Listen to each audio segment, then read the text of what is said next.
অশিক্ষিতরা থাকে পাঁচতলায় আর শিক্ষিতরা থাকে গাছতলায়, এটাই বাস্তব। কারণ এবার লাফি দিয়া ভাই কইতেন না। তো সবাই কেমন আছেন? আশা করি ভালো আছেন। তো আপনারা এই ভিডিওটা দেখে অবশ্যই ভাবতেছেন আমি কেন এরকম করতেছি। আসলে আমি যখন ভিডিও করতে ভুল করি তখনই আমি এরকম করি। তো চলেন আজকে আপনাদেরকে বলি আমরা আজকে কোথায় যাচ্ছি। তো মিঠু আর ভাইয়া আসতেছে বাইকে করে আমাকে নিতে, আর আমরা আজকে যাব ঘুরতে। সেই আনন্দে বাড়ি থেকে বেরিয়ে চলে আসছি রাস্তাতে। এইদিকে ভাইয়া আমাকে ডাক দিছে আর আমি দৌড়ে চলে গেছি তাদের কাছে। তো আমরা বাইকে করে যাচ্ছি কথা বলতে বলতে। এইদিকে দেখতেছি আকাশ সাদা আর নীল, আমরা ঘুরতে গিয়ে করব অনেক চিল। আকাশে নেই একটা পাখি, আমি যদি পাখি হতাম তাহলে উড়ে উড়ে সবার চোখে দিতাম ফাঁকি। আমি তো কাউকে দিতে পারবো না ফাঁকি, যদি সত্যি হতাম একটা পাখি তাহলে কেউই আর আমাকে দিতে পারতো না কোনো ফাঁকি। হাজারো মানুষ কষ্ট পেয়ে ভেজাচ্ছে দুই আঁখি, ওই খবর কি আর আমরা রাখি?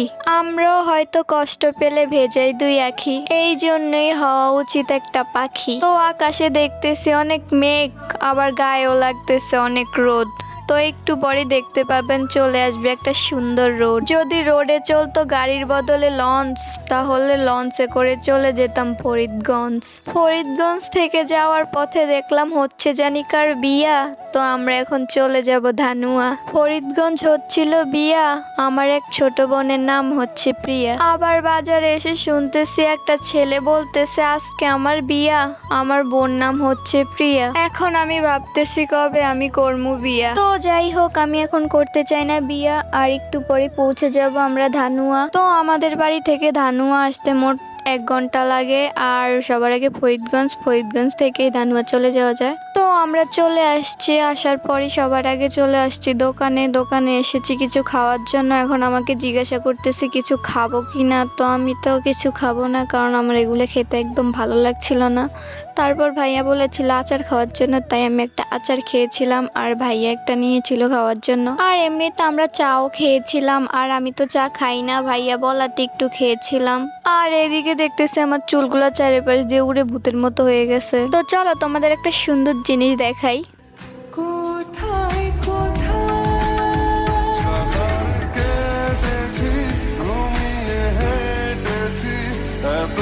যাই হোক, আপনাদের গান শোনা হলে ভিডিওটা কেমন হয়েছে বলে দেবেন। তো আমি এখন আচার খেতে খেতে চলে যাচ্ছি একটা ভিডিও বানানোর জন্য, তো আপনারা দেখে নেন কি ভিডিও।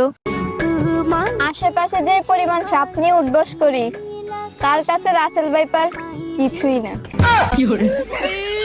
मारो मुझे मारो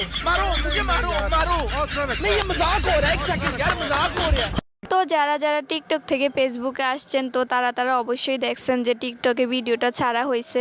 আর যারা যারা টিকটক থেকে আমার ফেসবুকে আসছেন তাদেরকে অনেক অনেক ধন্যবাদ। আর এখানে আবার আমাকে কয়েকটা টিকটক ভিডিও বানিয়ে দেবে, তাই জন্য এখানে দাঁড়া করিয়ে দিছে। দাঁড়া করিয়ে দিয়ে আমাকে একবার বলতেছে ওইদিকে তাকানোর জন্য, আরেকবার ওইদিকে তাকানোর জন্য। বারবার তাকাইতে তাকাইতে আমার ঘাড়ি ব্যথা হয়ে গেছে, কি আর বলবো আপনাদের। তো এখন আমি মিঠু আর ভাইয়া ভিডিও বানাবো, কিন্তু ক্যামেরা ধরেছিল ভাইয়া, কারণ আমরা 3 জন এসেছিলাম, 4 জন তো আসতে পারিনি। বাইকে আর কয়জনকে বসাবো।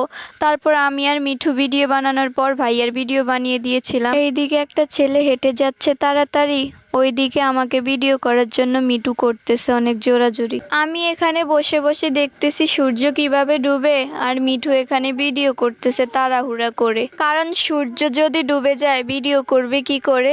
আর এদিকে ভাইয়া বলতেছে ভাইয়াকে ভিডিও করে দেওয়ার জন্য, তাই ভাইয়াকে বললাম কি ভিডিও করবেন আমাকে একটু বলেন ডায়লগটা। তো ভাইয়া আমাকে ডায়লগ বললো, আপনারাই শুনে নেন কি সুন্দর ডায়লগ। প্রচুর পরিবর্তন করতে হবে নিজেকে, কারণ দিন শেষে মানুষ যোগ্যতাই খুঁজে। উনি এমনভাবে ডায়লগ বলেছে যে আমি ভয় পেয়ে গেছিলাম। আসলে ডায়লগটা সুন্দর করে বলেছে, আমার সাথে আর কি একটু মজা করেছে। তো ভিডিওটা এখান পর্যন্তই, ভালো লাগলে সবাই লাইক কমেন্ট শেয়ার করে দেবেন। আর আমার ভিডিওটা কে কোন জায়গা থেকে দেখছেন এটা অবশ্যই জানাবেন। আর ভিডিওটা দেখার জন্য সবাইকে অনেক অনেক ধন্যবাদ।